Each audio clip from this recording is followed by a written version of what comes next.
Amados hermanos, capítulo 19 y aquí viene entonces el gran momento que del desenlace de estos 7 años. Finalmente hemos llegado al momento más esperado para todos los que hemos creído verdaderamente en nuestro Señor Jesucristo. La hora del fin de toda la perversidad y de toda la corrupción que ha habido en el mundo llega aquí, en este momento. Justo aquí en el capítulo 19 vamos a ver cómo llega el Señor entonces a la tierra ya como Señor de señores y Rey de reyes. El Rey viene a reinar. Maravilloso momento y es la culminación de todos los anhelos, tanto de los que estaban por lo que hemos estado estudiando en el cielo, como nosotros que estamos esperando que un día se haga justicia. Esto aquí se termina, se va a erradicar toda la perversión de la tierra, los moradores van a ser completamente eliminados, Satanás va a ser arrojado a las profundidades, 1000 años, pero la bestia, este personaje que se sentó en el trono de Dios y se hizo pasar por Dios, y el falso profeta van a ser entonces arrojados al infierno por toda la eternidad. Los primeros dos que van al infierno.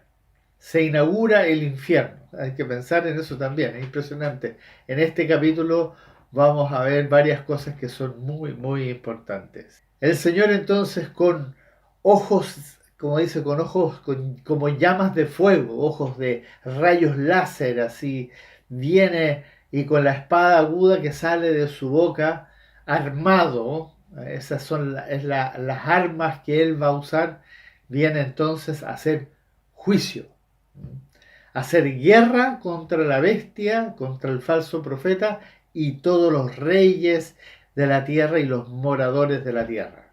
De aquí en adelante entonces todo va a suceder cronológicamente. Es bien interesante porque aquí ahora hay cronología. Es fácil de ir siguiendo los pasos.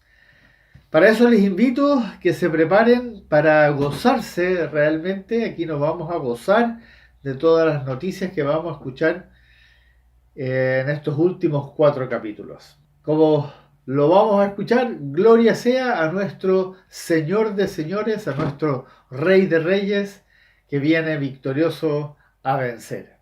Les invito a que oremos.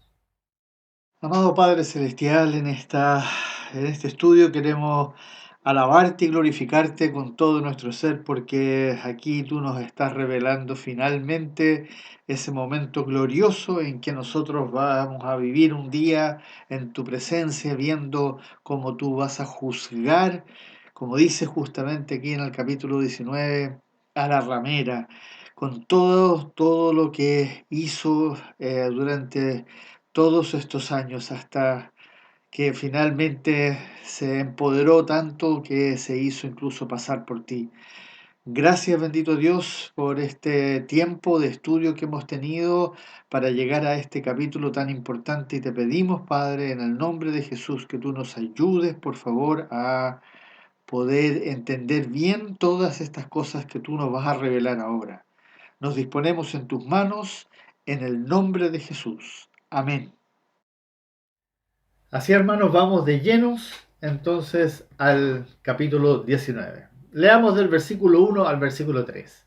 Después de esto oí una gran voz de gran multitud en el cielo, importante, en el cielo, que decía: aleluya, salvación y honra y gloria y poder. Salvación, honra, gloria y poder son del Señor Dios nuestro, porque sus juicios son verdaderos y justos, pues ha juzgado a la gran ramera, que ha corrompido a la tierra con su fornicación y ha vengado la sangre de sus siervos de la mano de ella. Otra vez dijeron: aleluya, y el humo de ella sube por los siglos de los siglos. Una impresionante. Comienza, vamos por parte. Después de esto. Recuerden que cada vez que dice después de esto, viene esta nueva visión. Son visiones que le fueron dadas a nuestro hermano y apóstol Juan. Otra visión. Más bien dicho, son varias visiones. Él va a recibir ahora varias visiones que de aquí en adelante es la última vez que dice después de esto. Así que todo lo que va a ver él de aquí en adelante hasta el final de Apocalipsis son varias visiones distintas. Comienza diciendo, oí una gran voz de gran multitud en el cielo. Y eso es importante porque esta visión que está teniendo Juan es en el cielo, no en la tierra. Y se produce un poco una confusión para algunos, pero quiero marcar eso, en el cielo.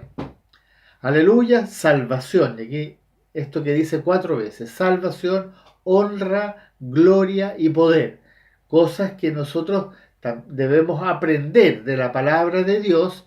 En el fondo es Dios el que nos está hablando a través de su palabra.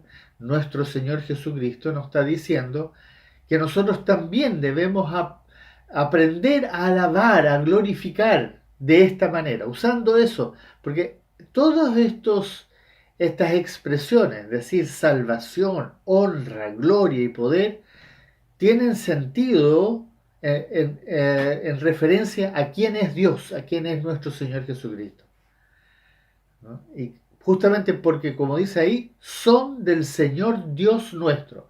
Y ahí juntas, Señor Dios nuestro. Y la razón por la cual entonces termina diciendo esa frase, porque sus juicios son verdaderos y justos. Un coro celestial infinito que prorrumpe entonces en un cántico de aleluya. Aleluya, recuerden, significa alabado sea el Señor. Alabado en el sentido de glorificarle con agradecimiento, con acción de gracias. Es la combinación. Aleluya es una alabanza de gloria y acción de gracia al mismo tiempo. Es como juntar todo eso en una sola expresión. Coro celestial. Desde el cielo, como ya lo vimos. Y en el cielo, ¿quiénes están? ¿Quiénes pueden participar de este coro celestial?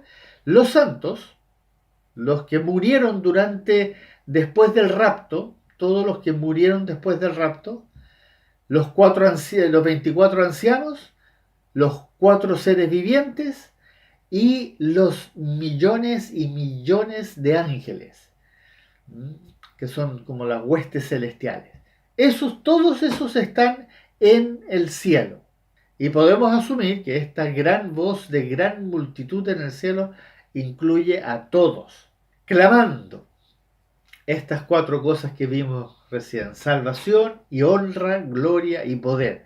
4 atributos entonces muy importantes que son exclusivos de nuestro bendito y glorioso Dios. Salvación, honra, poder y gloria. 4 atributos exclusivos de nuestro bendito y glorioso Dios.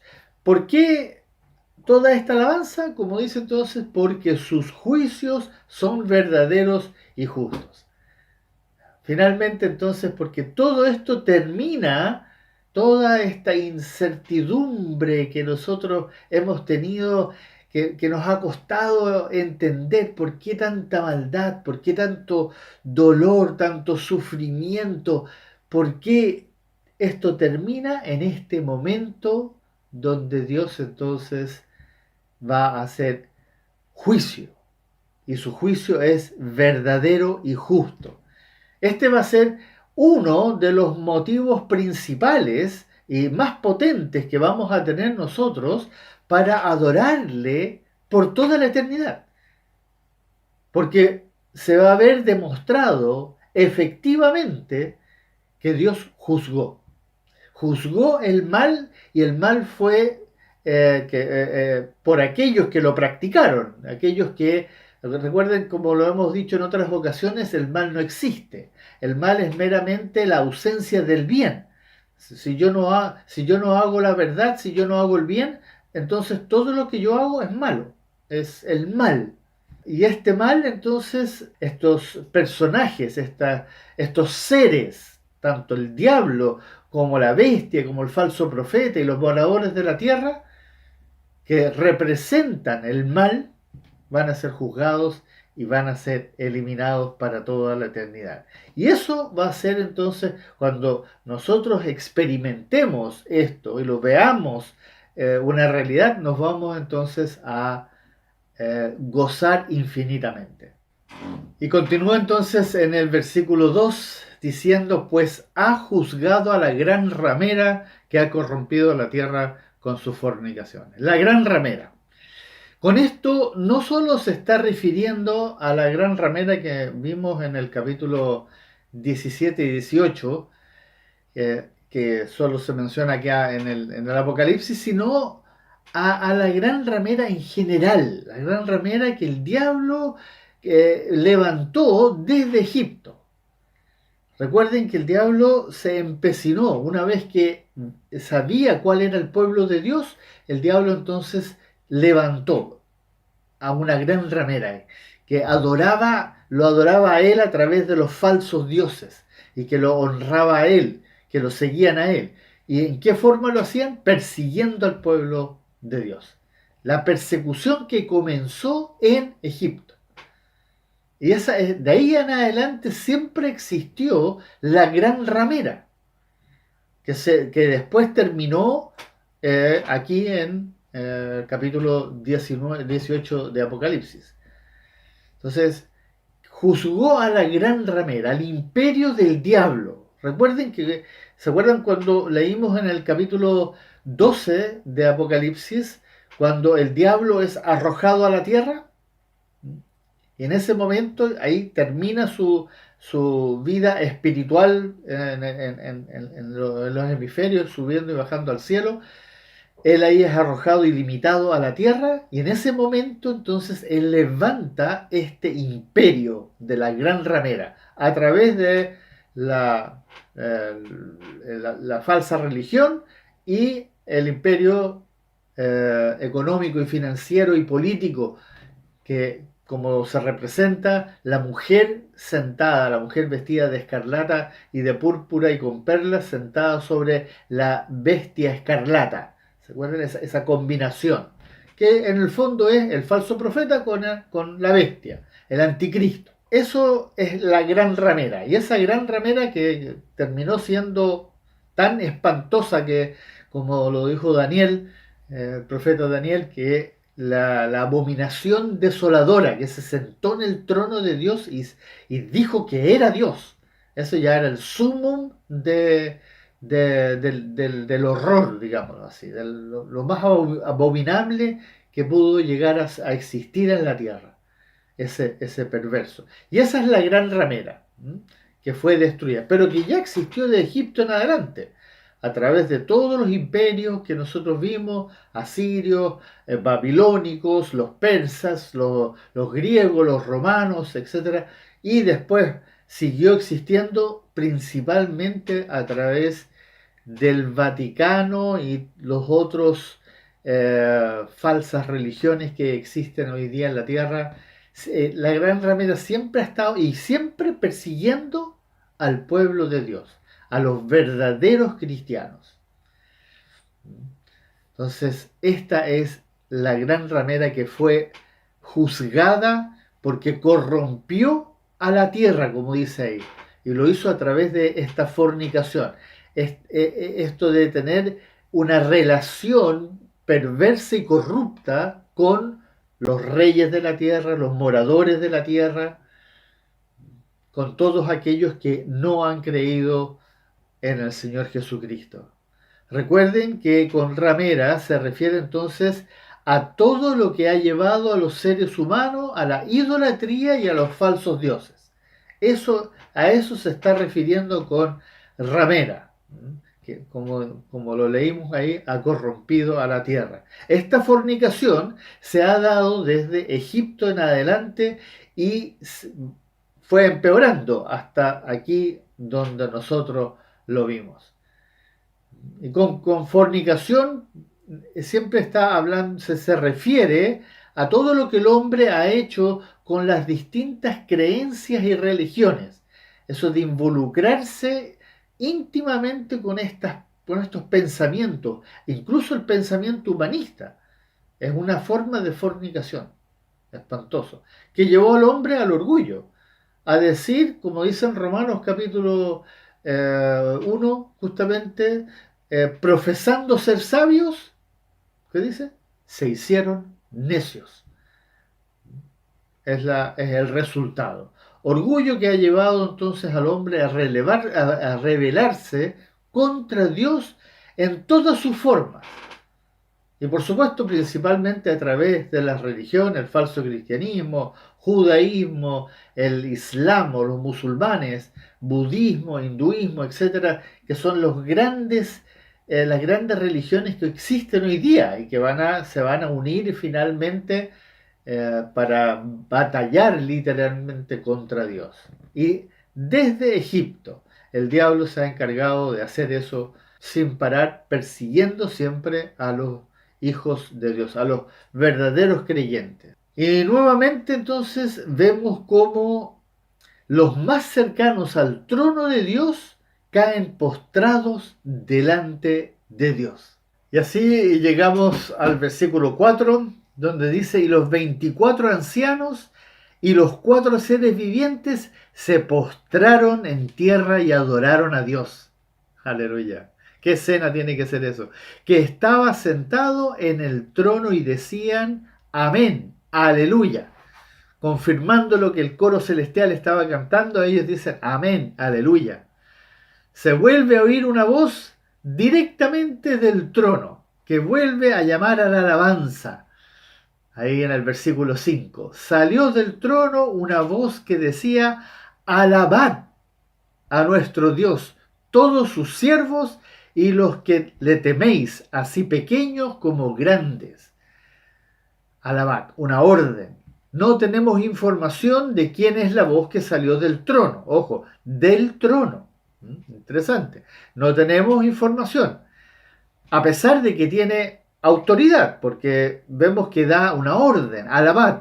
Pero no puede ser el Señor mismo, si ustedes se fijan, no puede ser Él porque dice, alabad a nuestro Dios. Él es Dios. Entonces, él no puede decir, alabemos a nuestro Dios.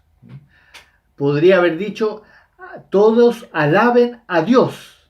Podría haberlo dicho el Señor Jesucristo, pero el hecho que diga, alabad a nuestro Dios, todos sus siervos y los que teméis. Entonces, excluye la posibilidad de que sea el Señor Jesucristo.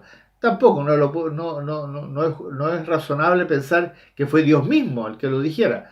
Por lo tanto, tiene que haber sido uno de los seres más poderosos que estaban más cerca y son generalmente los 4 seres vivientes, que son los querubines, estos poderosísimos querubines que están literalmente en y a través, alrededor y en medio del trono, como lo leímos en el capítulo 4 y 5. Entonces, esta voz llama a la alabanza. Y en el 6 entonces Juan dice, y oí como la voz de una gran multitud, nuevamente, como el estruendo de muchas aguas, y como la voz de grandes truenos que decía, aleluya, porque el Señor, nuestro Dios Todopoderoso, escuche bien, reina. Ahí está el detalle. Entonces, toda esta alabanza de esta multitud es enfocada en ese hecho. El Dios, el Señor, nuestro Dios Todopoderoso, reina. Aquí se vuelve a hacer referencia entonces a lo que se nos había dicho antes en el capítulo 14. ¿Recuerdan? Capítulo 14, versículo 2. Como la voz de gran multitud, como el estruendo de muchas aguas y como la voz de grandes truenos, también lo mismo que nosotros estamos leyendo acá. No sabemos con exactitud quiénes son, ¿ah?, los que adoran y alaban, pero sabemos, ¿ya?, que a este punto hay una incontable multitud de santos, los santos que han ido muriendo, y de ángeles que están delante del trono de Dios. Así ya sabemos que, porque se ha mencionado en otros pasajes de Apocalipsis, que la multitud de los santos es incontable. Y los ángeles se habla de que son millares de millares. Entonces ya sabemos que es muchos los que están en el cielo. Y la primera exclamación de aleluya es porque entonces el Señor nuestro Dios Todopoderoso reina, reina. Pero no termina ahí. Ojo, no termina ahí. Versículo 7 dice, gocémonos y alegrémonos y demos gloria porque ha llegado las bodas del Cordero y su esposa. Se ha preparado y a ella se le ha concedido que se vista de lino fino, limpio y resplandeciente, porque el lino fino es las acciones justas de los santos. Este es un pasaje que tiene algunas peculiaridades si ustedes se dieron cuenta. El gran momento de las bodas ha llegado. Aleluya, ¿no es cierto? Nosotros estamos gozosos porque sabemos que en un momento va a venir esta celebración de las bodas, que es un momento en la tradición judía muy importante. Una boda dura una semana, hermanos amados. Nosotros eso no lo conocemos. Hay algunas partes aquí en Chile que se puede celebrar una boda por 3, 4 días, pero en la tradición judía una boda, una celebración de boda, dura 7 días. Es maravilloso. Pero, ¿de quién está diciendo que es la celebración? ¿De quién se menciona acá? Las bodas del Cordero, y ojo que dice después, y su esposa, y su esposa. Uno esperaría que aquí dijera las bodas del Cordero y su novia. En griego sería nifi, pero aquí en griego dice guné. Guné significa esposa. Esposa sugiere entonces que ellos dos ya son marido y mujer. El Cordero ya está casado con la novia. Recuerden que la novia es la iglesia. Si aquí se menciona a la esposa es porque ya están casados. Esto se puede explicar de la siguiente manera. Dado que en la costumbre del matrimonio judío, y recuerden que esto alude, todo lo que nosotros estamos leyendo en el Apocalipsis se refiere a la costumbre judía. Todo está relacionado con la tradición judía porque en el fondo aquí los judíos son los que van a ser integrados y salvados y llevados entonces al reino del milenio. No los gentiles. Los gentiles van a haber desaparecido, sino que los que entran al milenio son judíos. Muy, muy importante. Son ellos los que van a entrar al reino del rey judío, como lo profetizó el Antiguo Testamento. Entonces, esto habla de la tradición judía. Y la tradición judía, en el matrimonio judío, la virgen prometida, que es la novia, que recuerden como lo hemos hablado en otras ocasiones, el novio después de que hace el trato con el padre, el novio va a la casa y prepara, que es lo que nosotros también hemos leído en el capítulo 14 del Evangelio de Juan. ¿Se recuerdan que Jesús dijo, ¿ya?, que no nos preocupemos, que él iba a ir a la casa de su padre a preparar, ¿ya?, morada para nosotros? Bueno, es lo mismo, la misma relación. Fue a preparar morada y luego el novio, no el esposo, el novio, va a la casa de la novia, del papá de la novia, donde ella vive, y se la rapta, ¿ya? Y lo hace, la gracia es que lo hace sin que ella sepa, y ojo, que puede durar entre 6 meses a un año, que él prepara la casa futura donde van a vivir, y va y la rapta, y se la lleva, y ahí entonces se consuma el matrimonio. Cuando llegan a la casa, consuman el matrimonio a través de una relación íntima. Y ese es el momento en que los desposados se convierten en esposos, marido y mujer. Y después de eso viene la celebración, donde vienen todos los invitados y se gozan porque ya son marido y mujer. Por eso cuando leemos esto es bien interesante, ¿eh? Significa que la iglesia y el Cordero ya son uno, ya son uno. Y esto tiene implicancias. Si uno analiza esto, esto va a tener implicancias para lo que viene después. Pero vamos por partes. Entonces, esto significa que esta boda es literalmente una celebración, una fiesta, en que se celebra el hecho de que el Cordero y la iglesia son uno. Es interesante cuando uno sigue leyendo, porque cuando uno sigue leyendo se da cuenta que en el versículo 9, el ángel me dijo, dice Juan, escribe. Y ahora le da una orden, escribe. Bienaventurados los que son llamados a la cena de las bodas del Cordero. Entonces lo que dice este versículo 9 nos indica claramente que habrá un grupo distinto a la novia, a la esposa, que tendrá el privilegio de participar de la fiesta de las bodas del Cordero y su esposa. Porque está diciendo, bienaventurados los llamados a la cena. No usa la palabra invitados, sino que usa que aquellos que son llamados a participar de las cenas de la boda del Cordero. Algunos comentaristas opinan que esto es literalmente una cena que se va a dar aquí en la tierra. Difícil argumentar porque no hay ningún pasaje que diga que va a ser una cena. Algunos citan que el Señor Jesucristo le prometió a sus apóstoles que no volverá a tomar el vino, ¿se acuerda? Hasta que haya venido aquí a la tierra. Entonces dicen que aquí va a ser la primera vez que él va a volver a tomar vino.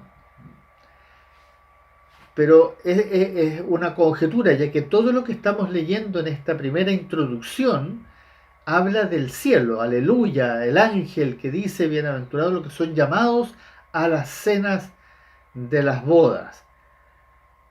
Entonces, estos que son llamados es un grupo distinto. Entonces está el Cordero, la esposa y los invitados o los llamados.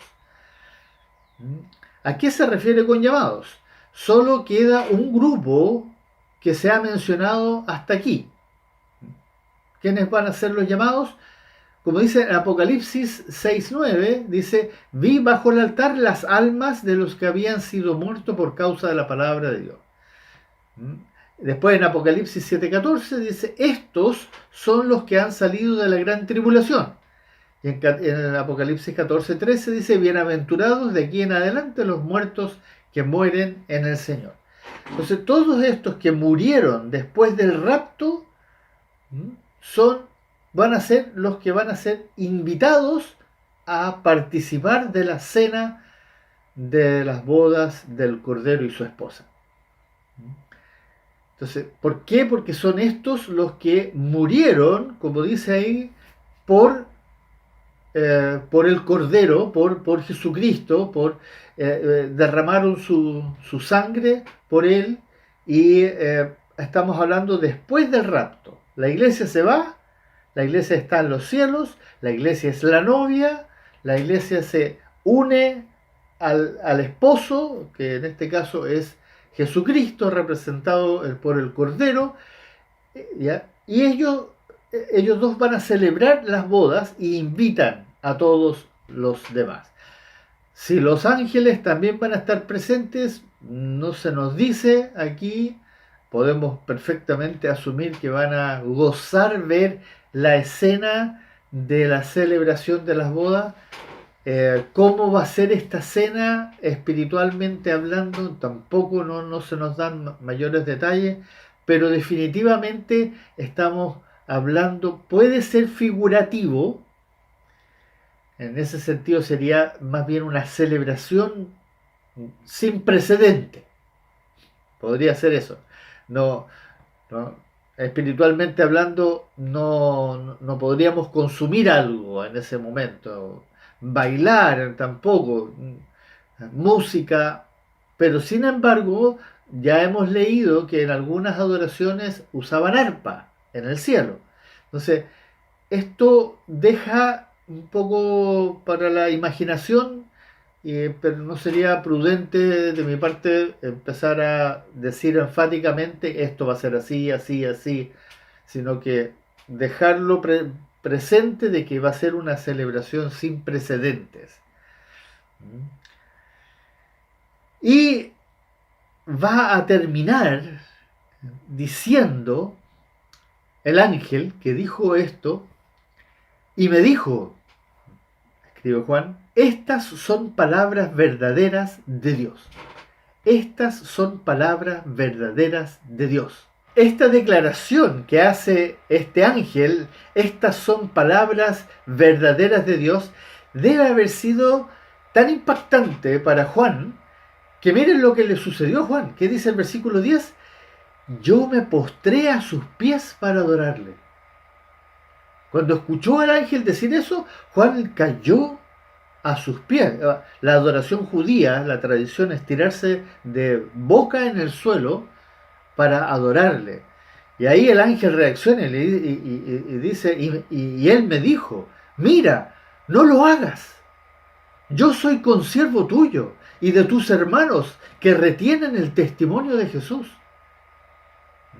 Entonces el ángel agrega inmediatamente, ¿ya? Adora a Dios, porque el testimonio de Jesús es el espíritu de la profecía. No, ¿cómo se te ocurre? No me adores a mí. No, adora a Dios. Y ese es el llamado que nosotros debemos tomar muy en cuenta. No hay nada que nosotros debemos considerar como algo de reverenciar. Nada. Solamente Dios. Adora a Dios. Ahora aquí le agrega esto de porque el testimonio de Jesús es el espíritu de la profecía. Esto se explica con lo que se nos enseñó al comienzo. ¿Recuerdan? ¿Ya? En otras palabras, dice que el espíritu, en el capítulo 1 habla que el espíritu de la profecía, ¿ya? Es el contenido de esta revelación, en lo que contiene todo en la revelación de Apocalipsis, ¿ya? Que es el poder de este mensaje. Este mensaje es sumamente poderoso. Y si ustedes se recuerdan, bienaventurados los que oyen o leen esta profecía. Porque aquí en este libro hay un mensaje sumamente poderoso que el Espíritu Santo quiere enseñarnos a nosotros que hemos creído en el Señor Jesucristo, lo que todavía estamos vivos hoy día. Porque obviamente esta profecía también va a tener un impacto tremendo en aquellos que lo van a leer después del rapto. Porque después del rapto va a haber un desconcierto en el mundo de proporciones, va a ser una cosa impresionante, la gente no va a entender nada de lo que pasó, porque de repente desaparecieron millones y millones de personas. Podría haber sido un abrir y cerrar de ojos, hayan desaparecido más de 1.500 millones de seres humanos, así, en un abrir y cerrar de ojos. Entonces, esta profecía va a tener un poder que va a ser impactante. Entonces, y eso es lo que está diciendo el ángel. Adoren a Dios porque el testimonio de Jesús, que es lo que dice justamente como empieza el libro de Apocalipsis, capítulo 1, versículo 1, justamente es el testimonio, es la revelación de Jesucristo. Y eso es importante que lo tengamos presente. Por toda esta verdad nosotros debemos adorar a Dios. Toda esta verdad que hemos escuchado y que estamos estudiando y que obviamente todavía no termina. Y ahora podemos decir con toda autoridad y poder y gozo, aleluya, aleluya, porque ha llegado la hora de la retribución.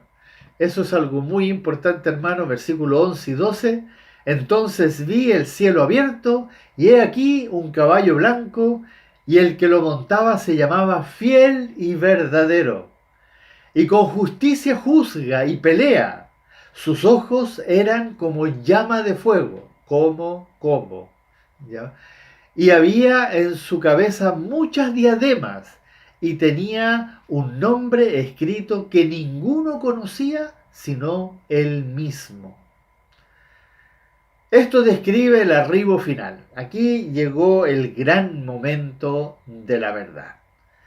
Nuestro Señor Jesucristo aparece. Aparece visiblemente, físicamente.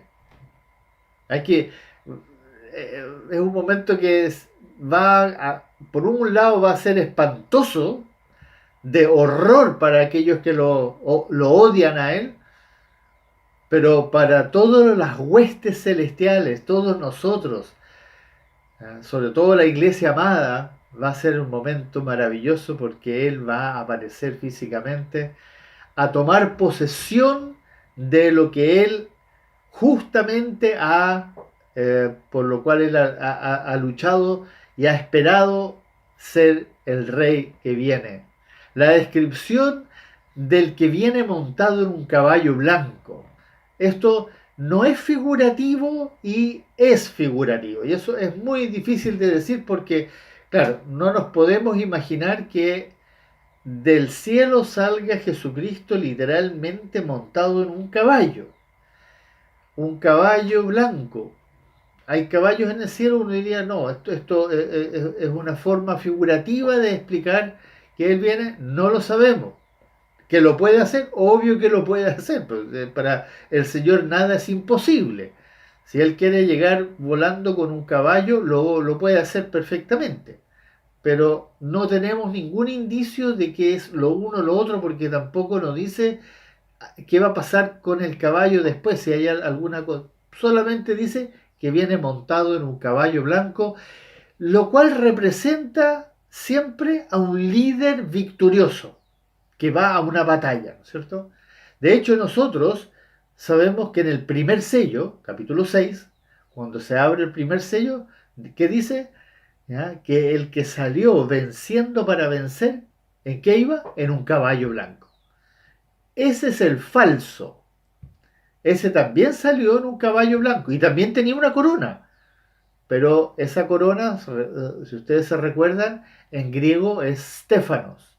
Stéfanos es la corona de laurel que recibían los que vencían. Y en este caso dice que nuestro Señor Jesucristo viene con muchas diademas. Y diademas son coronas de rey, que tienen piedras preciosas, diamantes, y son de oro, son contundentes. ¿Ya? Pero aquí dice que tiene muchas diademas, muchas coronas. Obviamente también es una forma de representarle como el rey de reyes. No es un rey como todos los otros reyes que tienen una corona. Él tiene muchas coronas. Entonces, es una forma de exaltarle la imagen aún más todavía. Y es la comparación entre el falso, que era alguien que salió venciendo para vencer, y este, que es nuestro Señor Jesucristo, es el vencedor por excelencia. Él verdaderamente vence y no hay nadie que lo pueda vencer a él. Un contraste que nosotros vemos aquí entre estos dos, el falso y el verdadero. El que fue glorioso para los hombres y este que viene aquí montado, que es el Rey de Reyes, que es el victorioso por toda la eternidad y delante de todas las huestes espirituales, tanto en el cielo como en la tierra, lo visible y lo invisible. Él es el Rey de Reyes. Aleluya. Y el versículo 13, estaba vestido de una ropa teñida en sangre y su nombre es el Verbo de Dios. Nuevamente, esta expresión, el Verbo de Dios, lo dice Reina Valera. Recuerden que es el único que usa el término verbo. Reina Valera entonces es el único que usa este término. Los demás, ustedes en otras Biblias van a leer la palabra de Dios. Logos. Está bien, los dos significan lo mismo, pero el énfasis es que verdaderamente nuestro Señor Jesucristo es el verbo. Pero aquí viene algo que es difícil de entender y de interpretar. Esto de que su ropa teñida en sangre. Muy difícil de explicar porque él viene llegando, todavía no ha pasado por una batalla. ¿Cómo ya está teñido de sangre? No, es un indicador y se relaciona con lo que está profetizado en Isaías. Como ustedes ven ahí, he pisado yo solo el lagar, dice en Isaías. Y de los pueblos nadie había conmigo. Los pisé con mi ira y los hollé con mi furor. Y su sangre salpicó mis vestidos y manché todas mis ropas. Porque el día de la venganza está en mi corazón y el año de mis redimidos ha llegado. O sea, es posible que esto de que ya traiga sangre en la ropa sea un indicador que él ya venció, ya pisó el lagar, ya destruyó, pero todavía tiene que consumarse. Y esa es la batalla del Armagedón que viene entonces al final. Es la única forma de poder entender cómo podía venir él montado en el caballo, ya manchado su ropa con sangre. Y aquí viene algo interesante. ¿Ya? 14. Y los ejércitos celestiales, vestidos de lino finísimo, blanco y limpio, le seguían en caballos blancos. Aquí también se produce un poco esta dificultad de interpretación. Si ustedes leen otros comentaristas, van a ver varias opiniones, porque dice ejércitos celestiales. Estos ejércitos entonces venían vestidos con esta ropa, pero no vienen con armas ni con armadura. Perfectamente podrían venir con armas y con armaduras, con espadas, que normalmente es una forma de representar con lo cual ellos van a ejecutar, pero aquí dice que vienen vestidos con vestiduras blancas. Nada más, no dice coronas, no dice nada que nos dé un indicador de que vienen preparados para la guerra. Pero aquí hay un punto que es difícil de discernir.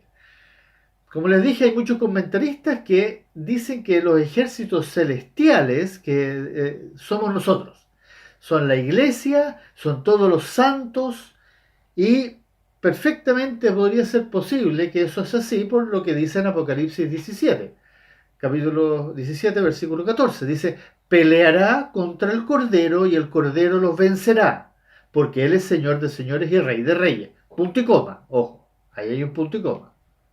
¿No es cierto? ¿Quiénes pelearán? Los moradores de la tierra, los reyes, la bestia y el falso profeta van a pelear contra el Cordero, dice.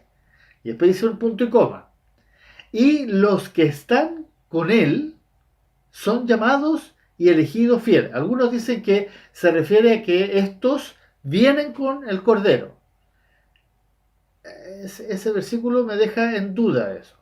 Pero escuchemos otros versículos, incluso lo que dijo nuestro Señor, que dice en segunda de Tesalonicenses, que es la profecía justamente sobre el fin de los tiempos. Dice, y a vosotros que sois atribulados, daros reposo con nosotros cuando, escuche bien, se manifieste el Señor Jesús desde el cielo, ¿y qué dice después? Con los ángeles de su poder. Con los ángeles de su poder. Y miren lo que dijo el Señor en Mateo 25:31. Cuando el Hijo del Hombre venga, y este es Jesús hablando, en su gloria, y todos los santos ángeles con él. Eso a mí me da mucho más sentido que cuando uno habla de ejércitos celestiales, que sean los ángeles. Los ángeles tienen poder para pelear contra los espíritus, contra los demonios. No tiene ningún sentido que vengamos nosotros, que somos la iglesia, que no tenemos idea, no, de guerrear contra espíritus, no tenemos nada. Pero algunos dicen, por lo que dice ahí en el capítulo 14, que es así, que nosotros, perdón, en el capítulo 17, versículo 14, que somos nosotros. Me inclino más por lo que dijo el Señor. El Señor dijo claramente que son ángeles los que van a venir. Y en Tesalonicenses también dice que son los ángeles de su poder. Y me hace mucho más sentido que vengan ángeles a guerrear la batalla del Armagedón que nosotros. Pero hay algunos que dicen, momento, las vestiduras. Dice ahí que vienen vestidos con ropas blancas. Debaten esto y dicen, no, pero somos nosotros porque nosotros recibimos vestiduras blancas. Ya, perfectamente se sabe que los ángeles, nosotros vamos a recibir vestiduras blancas. Entonces, técnicamente también podría servir como argumento de que somos nosotros los que venimos montados en los caballos blancos. Sin embargo, ¿qué dice en Apocalipsis 15:6? ¿Ya? De los 7 ángeles que tenían las 7 plagas, ¿cómo estaban vestidos? Vestidos de lino limpio y resplandeciente y ceñidos alrededor del pecho con cintos de oro. Los ángeles, ahí dice que estaban vestidos, lo cual es figurativo. Obviamente los ángeles no tienen cuerpos, pero sin embargo, cuando se habla de las huestes celestiales, se habla que también tienen algún tipo de vestidura. Entonces, perfectamente, tanto ángeles como santos tienen vestiduras blancas, resplandecientes. Como digo, yo hago este comentario porque en mi opinión, los que vienen montados en los caballos no somos nosotros. No conjuga con el hecho de que nosotros somos la esposa. Fuimos hechos unos con el Cordero. Entonces, nosotros seguimos en el ámbito espiritual, plenamente conscientes y viendo todo lo que está sucediendo. No hay ningún lugar a duda. Pero no venimos a la batalla del Armagedón. No me hace sentido eso. Sobre todo considerando que lo que presenté aquí, estos versículos que tenemos tan claros, donde el Señor mismo dice que Él va a venir con sus santos ángeles. Y aquí viene entonces, en el versículo 15, viene la descripción de cómo viene el Señor. De su boca sale una espada aguda, muy usado en Apocalipsis, la espada aguda que también tenemos obviamente en el Nuevo Testamento, que también habla de la espada aguda en Hebreos, que corta, tiene filo por ambas partes y que es la única que puede penetrar, que en el fondo es la palabra. Todo lo que Dios habla, el Señor dice, es como una espada que corta y que no la puede parar nada, porque es la autoridad absoluta. Y dice que la espada aguda es para herir con ella a las naciones, y él regirá con vara de hierro, y él pisa el lagar del vino del furor y de la ira de Dios Todopoderoso. Aquí se nos presenta entonces el arma más poderosa que existe en la creación. El arma más poderosa que existe, que alguna vez fue creada. No hay nada en la existencia, en la realidad, ¿ya? Sea tanto visible e invisible, cielo, tierra, donde sea, no hay ninguna arma tan poderosa como esta espada aguda que sale de la boca de Jesucristo. Nada se puede detener ante esa espada. Es todo lo que necesita nuestro Señor y Dios para vencer a cualquier enemigo que se levante. Cualquier cosa en realidad, no solamente un enemigo. Cualquier cosa que se interponga es vencido con la espada aguda que sale de la boca de Dios. Y esa espada está a nuestra disposición. Es la palabra que nosotros tenemos en la Biblia. Esa palabra que está escrita ahí es la espada. Y nosotros también la podemos usar. Obviamente no para aprovecharnos y sacar provecho no para nosotros, sino que para evangelizar, para glorificar a nuestro Señor que está en los cielos. Es todo lo que el Señor necesita porque Él es Rey de reyes, Señor de señores. Él solo tiene que decirlo.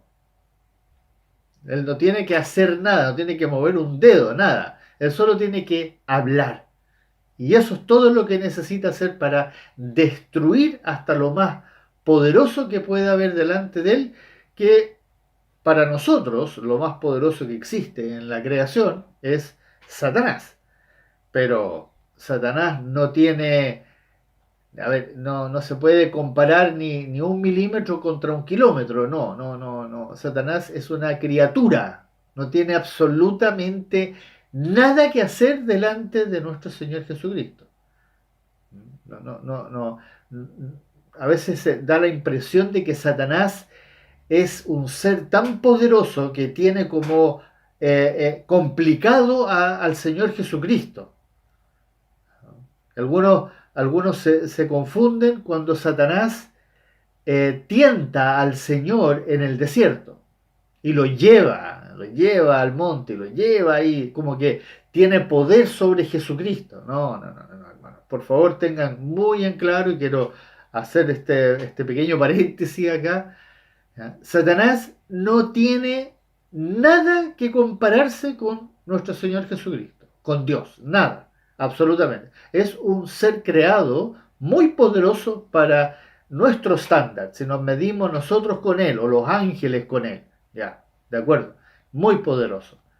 Pero delante de Dios no es nada, absolutamente nada. Eso es muy importante que lo tengamos muy claro, para que no confundamos que aquí Dios, el Señor viene y tiene que prepararse porque es peligroso, porque Satanás va a estar ahí. No. Eh, como lo vemos acá, todo lo que necesita el Señor es la espada y la palabra que Él va a hablar, porque Él es el Verbo encarnado. Y dice que las va a regir con vara de hierro. Y eso es una cita directa del Salmo 2. Los quebrantarás con vara de hierro, como vasija de alfarero los desmenuzarás. Esto va a ser un golpe así, ¡guau! Y va a destruir, va a haber va a correr sangre hasta los frenos de los caballos. Acuérdense, la cantidad de sangre que va a correr en el valle de Megido, Armagedón. Va a ser algo absolutamente impresionante. Y que continúa en el versículo 16 y dice: y en sus vestiduras y en su muslo tiene escrito este nombre: Rey de Reyes y Señor de Señores. Como tan gloriosamente también lo profetizó el apóstol Pablo en Primera de Tesalonicenses, la cual a su tiempo mostrará el bienaventurado y solo soberano, Rey de Reyes y Señor de Señores. Aquí viene entonces a tomar posición de su reino. Eso hay que entenderlo. Jesús viene a cumplir la profecía del Antiguo Testamento que se menciona 400 veces. Hay 400 versículos que mencionan que Él va a ser rey, que viene a reinar, que viene a tomar el cetro de David, que se va a sentar en el trono de David, que es del linaje de David porque es rey, etc. Si uno se pone a pensar, es impresionante las veces que menciona de que Él viene a reinar aquí a la tierra. Y aquí se va a cumplir, aquí viene a la batalla, a destruir a todos los que se habían opuesto a él alguna vez en la historia, y viene entonces a ser rey de reyes. Y así entonces entramos al versículo 17 y 18, donde cambia un poco y dice: y vi a un ángel que estaba en pie en el sol y clamó a gran voz diciendo a todas las aves que vuelan en medio del cielo: venid y congregaos a la gran cena de Dios, para que comáis carnes de reyes y de capitanes, y carnes de fuertes, carnes de caballo y de sus jinetes, y carnes de todos, libres, esclavos, pequeños y grandes. Oh. Esto es cosa seria, cuando uno se pone a pensar y a escuchar este anuncio que hace este ángel. Esta horrenda escena que se profetiza aquí es directa alusión a muchos pasajes en el Antiguo Testamento. Hay muchos pasajes que hablan de esto que las aves vienen a comerse la carroña, la carne de los reyes y de los soldados y de los hombres y de los malvados. Es una forma muy sangrienta de describir la derrota que sufren estos, que terminan ahí esparcidos los cuerpos por todas partes, y como que las aves vienen a comerse esto. Y ahí hay interpretaciones, algunos dicen que estas aves son demonios que vienen a tomar algo de ahí, no sé cómo explicarlo, pero no voy a entrar en eso porque, como les digo, es una forma de interpretar figurativamente, alegóricamente, esto de las aves que vienen, que son llamadas a comerse la carne de todos los que fueron masacrados, una verdadera masacre, es un genocidio, una carnicería, como uno dice, literalmente, van a ser destruidos de la forma más espantosa que uno pueda describir. Eso con respecto a este impactante versículo. Algunos se preguntan con respecto a este ángel que estaba de pie en el sol. Pero esto no nos explica si estaba parado en el sol, allá parado donde está el sol, o si estaba parado en la luz del sol. No, ¿qué sentido tiene que él esté parado en el sol y de ahí llame a los espíritus, a las aves, a esto, no sé, a esto, a comerse las carnes? Deja a la imaginación. No podría estar parado en la luz del sol, delante del sol. No dicen, solo dice en pie en el sol. No, más explicación no puedo dar ahí al respecto porque no hay ninguna referencia, en meras especulaciones que ustedes pueden leer en algunos comentarios al respecto. Si verdaderamente estaba parado sobre el sol, entonces era un ángel obviamente muy poderoso y el sol no le afectaba en lo más mínimo. Y el 19 entonces nos lleva a ver qué le va a pasar a la bestia. Versículo 19 entonces: y vi a la bestia, a los reyes de la tierra y a sus ejércitos reunidos para guerrear contra el que montaba el caballo y contra sus ejércitos. Ahí de nuevo habla de ejército. Pero aquí está la bestia, los reyes de la tierra, todos los moradores que vinieron con los reyes reunidos para guerrear contra nuestro Señor Jesucristo. Este versículo, si uno lo lee, es realmente para quedar perplejo, así como para decir, ¿a quién se le puede ocurrir la demencia de hacer esto? Esto ya es absoluta locura. ¿Ya? ¿Quién puede tener, no sé, cómo se les ocurre hacer esto? Reunirse en un valle para prepararse para guerrear. Y estamos hablando no de los tiempos de Jesús, estamos hablando de los tiempos no sé, pues, si esto sucede en 5 años más, perdón, en 10 años más, si consideramos que el rapto viene después de 7 años, todavía estamos hablando de que va a haber armas modernas, va a ser un ejército preparado, es- van a estar completamente listos para guerrear contra uno que viene del cielo. Ay, no sé, me cuesta imaginarme que haya seres humanos que lleguen a esa locura, a esa demencia de creer que van a poder vencer a uno que viene del cielo. A más que crean en los marcianos. Aquí viene un tema que deja un paréntesis, que creen que el que viene es un marciano. Y dado que existe la posibilidad que en este periodo, que es algo que no se menciona en la Biblia, pero sí hay aparición de demonios que aparecen. Y los demonios son intradimensionales, intradimensionales, escuchen bien, intradimensionales, no son intragalácticos. El mundo cree en marcianos que vienen de otras galaxias. Pero resulta que eso no existe. No existen seres en otras galaxias. Eso es una imaginación humana. Pero se han visto cosas que son inexplicables. Y eso es posible de que sea por presencia de seres que no son de este mundo, que son los seres espirituales, que tratan de ingresar a esta dimensión y vienen de otras dimensiones.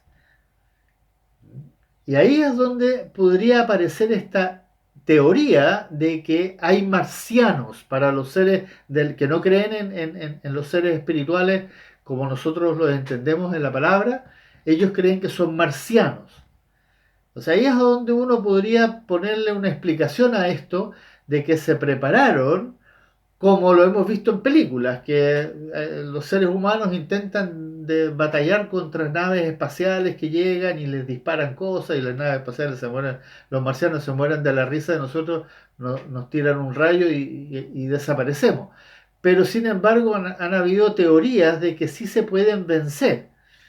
Entonces puede ser que los moradores de la Tierra y Satanás y todo esto haya convencido a los humanos de que no, es un marciano muy poderoso que viene, pero lo podemos vencer.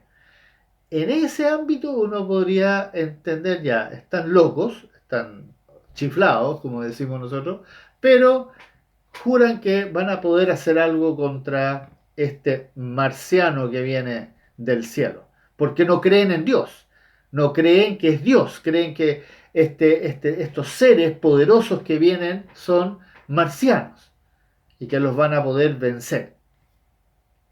Lo digo como una teoría, que podría ser eso, como para dar una explicación, porque de otra manera, si saben que el que viene es Cristo, que estaba escrito en la Biblia y no simplemente creen que lo van a vencer, es patético, es absolutamente penoso pensar que tienen alguna esperanza.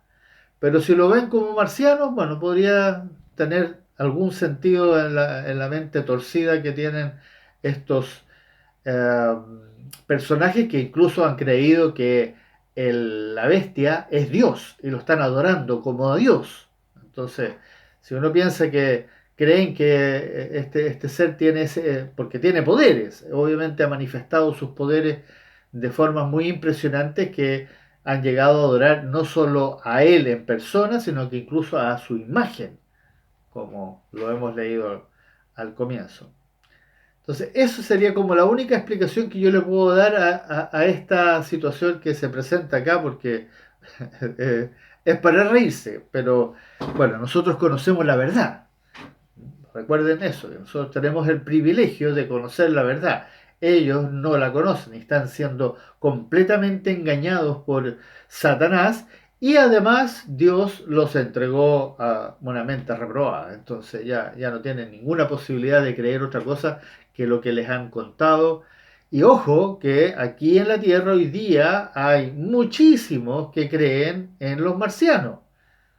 Están convencidos de que algún día, incluso el Vaticano, tiene un observatorio, tiene un observatorio que están escuchando el cielo, porque también hay algo ahí que no queda claro, que se ha especulado de que están esperando que venga un ser poderoso. Lo menciono como, si ustedes quieren buscar más al respecto, eh, está en internet, pueden averiguar más, pero no pierdan mucho el tiempo en eso. Preocúpense de esto. Esto es cierto, esto es palabra de Dios y es verdad. Y esto lo tenemos que entender porque nos debe animar y fortalecer a seguir adelante, porque aunque nos pasen las cosas más espantosas, nosotros tenemos la más absoluta certeza que nuestro Señor, el Rey de Reyes, el Señor de Señores, viene y va a limpiar esto completamente. Y se va a acabar todo lo que genera el mal. Eso es muy importante que lo entendamos para estar fortalecido y seguir adelante. Y así llegamos al versículo 20, donde dice, y la bestia fue apresada, y con ella el falso profeta que había hecho delante de ella las señales con las cuales había engañado a los que recibieron la marca de la bestia y habían adorado su imagen. Estos dos fueron lanzados vivos dentro de un lago de fuego que arde con azufre. No se menciona quién apresa a la bestia y al falso profeta. Dice solamente fue apresada. Podemos asumir que debe haber sido un ángel muy poderoso.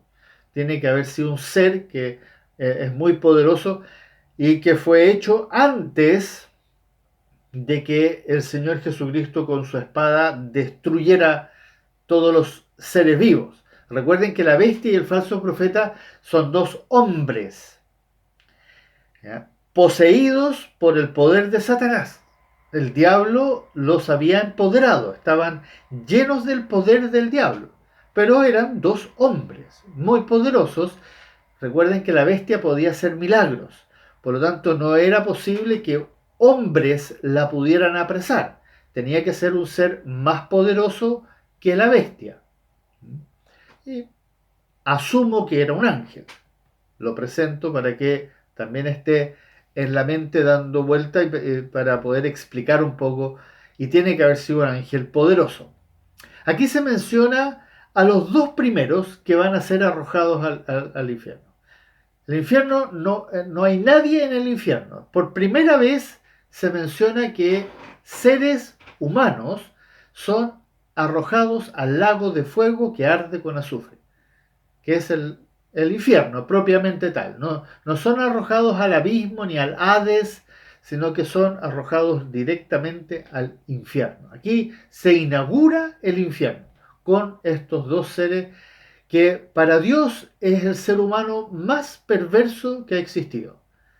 ¿Por qué? Porque Él se declaró a sí mismo delante de los seres humanos como Dios y se sentó en el lugar de Dios y se hizo pasar por Dios y hizo que los seres humanos le adoraran, tomando la marca en la mano o en la frente y adorando no solo a Él en presencia, sino que la imagen de Él también.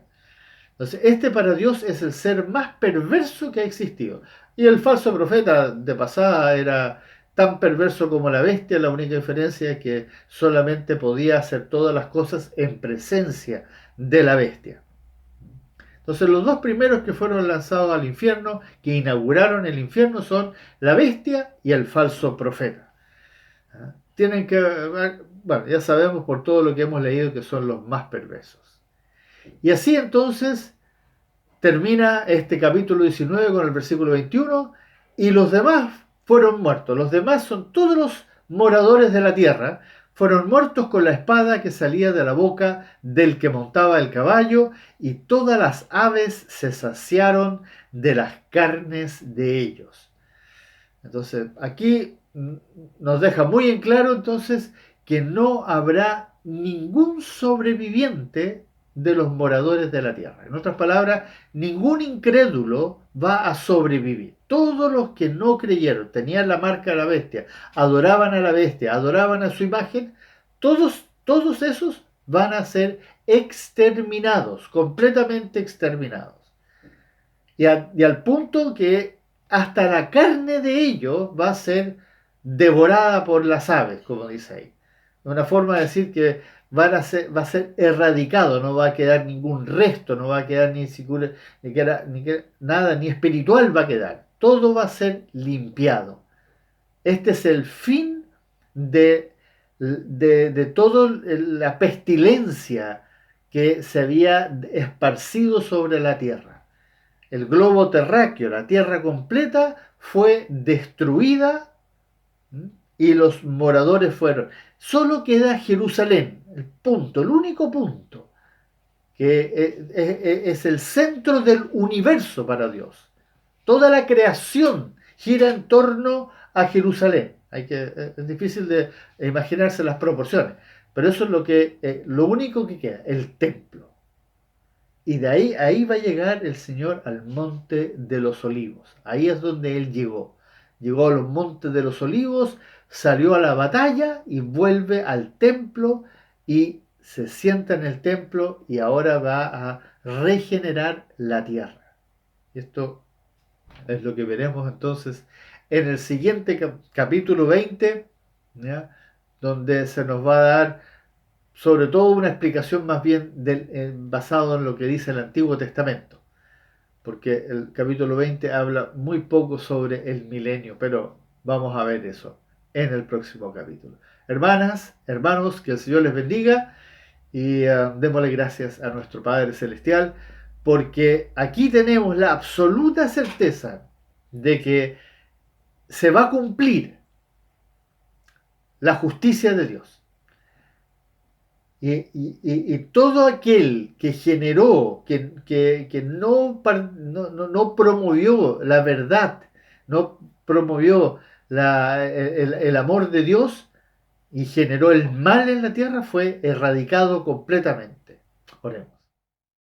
Amado Padre Celestial, ciertamente estas palabras que hemos estudiado en este estudio del capítulo 19 nos llenan de gozo y de paz y de seguridad y de certeza de saber que tú estás en absoluto control de todo y que finalmente vas a llevar a cabo tu perfecta justicia. Algo que anhelamos, algo que que es una necesidad que tenemos muy dentro de nosotros, pero muy difícil de entender porque nosotros no somos justos y por lo tanto no podemos entender todo lo que tú vas a llevar a cabo. Pero con estas palabras te damos gracias por habernos enseñado esta verdad y te pedimos, Padre amado, que tú sigas obrando en nosotros para que en los siguientes estudios también comprendamos las cosas que tú nos vas a ir mostrando. Queremos darte la gloria y la honra, oh Dios, a ti solamente, en el nombre de Jesús. Amén.